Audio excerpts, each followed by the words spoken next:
Hello everyone. Let me get a good color, turquoise. This is my recording for Bereft. Bereft was written by Robert Frost about my group believes to be a lonely time in somebody's life. The title itself means deprived or lacking of something. This sets the tone for the rest of the poem. Scanning through the imagery of the poem, there are adjectives that set the tone in a dark and depressing way. Restive, frothy, somber, sagging, blindly, and sinister are the main adjectives.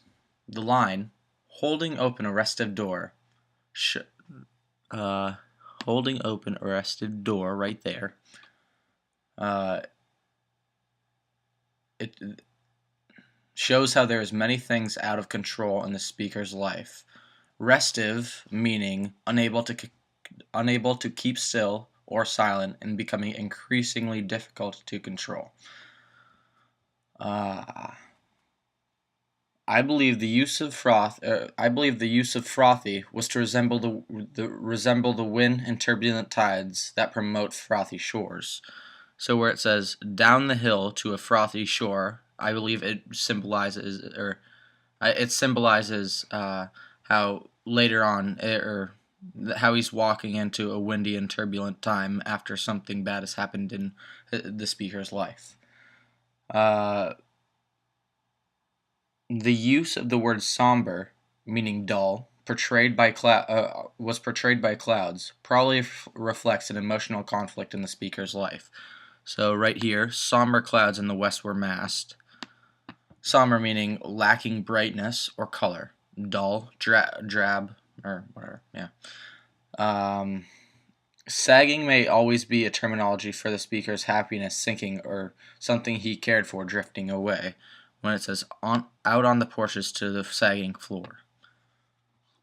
The use of the word blindly was relatively straightforward, I believe. It resembled how the speaker was unaware of what to do, blindly wandering and looking for answers, and a resolution for his despondency.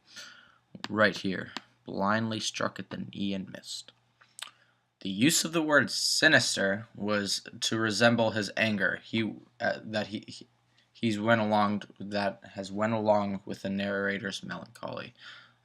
Sinister is an adjective meaning giving the impression that something is harmful or evil is happening or will happen. So something sinister in tone. I don't think that the narrator actually heard something. I believe it was just to use the word sinister. Yeah, so thank you and enjoy the rest of the recording. Okay, where had I heard this one before? This right here, refers to how the wind was like a setback or something terrifying that happened in past years to the speaker. Then, change like this to a deeper war shows how deep or strong the pain or how alone the speaker was. Because when you think about deeper war, it refers to something that is big, fat, and strong. What would it take my standing there for, holding open a restive door? This extends the feeling of Robert being alone and his feelings, which are uncontrollable. Looking down to a frothy shore, summer was past and the day was past.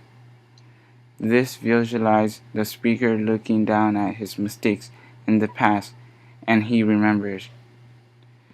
Next, somber clouds in the west were massed. This explains the time and place of where the speaker experienced this loneliness, and somber clouds are probably used to reflect the dark and dull feelings of the speaker's life in the past years. Out on the porch's sagging floor, leaves got up in a coil and hissed, blindly striking at my knee and missed. This exaggerates the loneliness that Frost is portraying. The floor sagging displays the person's mood of being glum.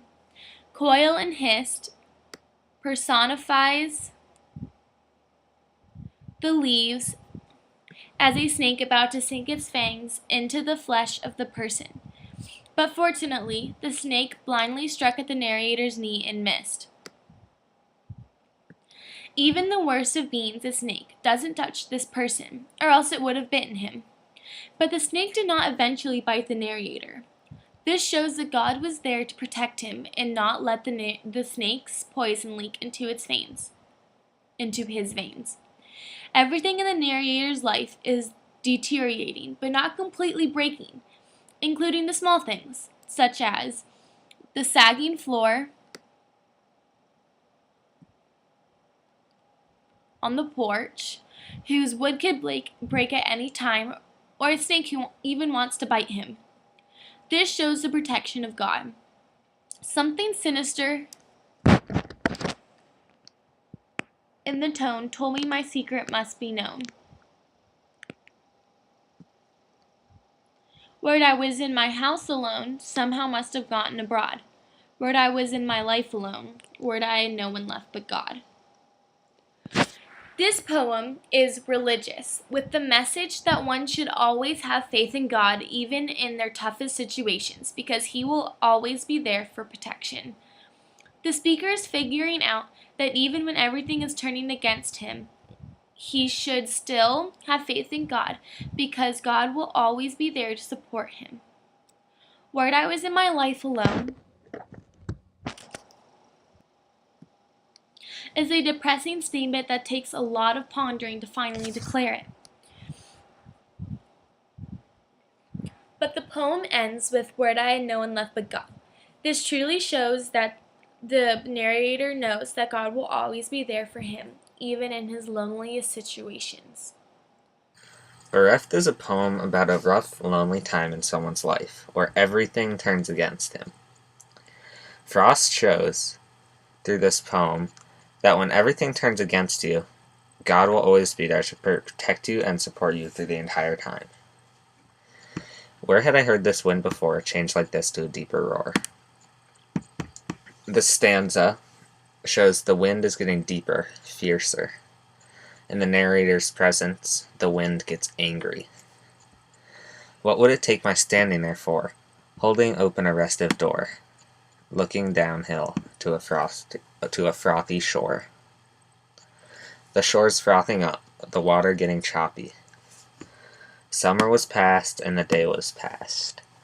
Summer and daytime are both symbols of goodness, times to forget your worries. They're both gone. Somber clouds in the west were massed. Even the clouds in the sky were turning gray, clumping together. Out on the porch's sagging floor, leaves got up in a coil and hissed, blindly streaking at my knee and missed. The speaker feels and sees everything turning against him. The leaves are striking. A storm is brewing. The sea is enraged. Something sinister in the tone told me my secret must be known. His secret is his insecurity and his loneliness in life. His deep, dark, evil secret is being released to the world. The speaker knows that since he's so insecure about this, it's going to be hard and he needs to be strong. When his secret is told, his life will most definitely get harder. But he knows that always having faith in God will be able to help him along. God, no matter how hard a difficulty of your problem, will always be able to help you overcome any tough times that try to bring you down. The speaker knows that God will always be there for him and help him through his tough times.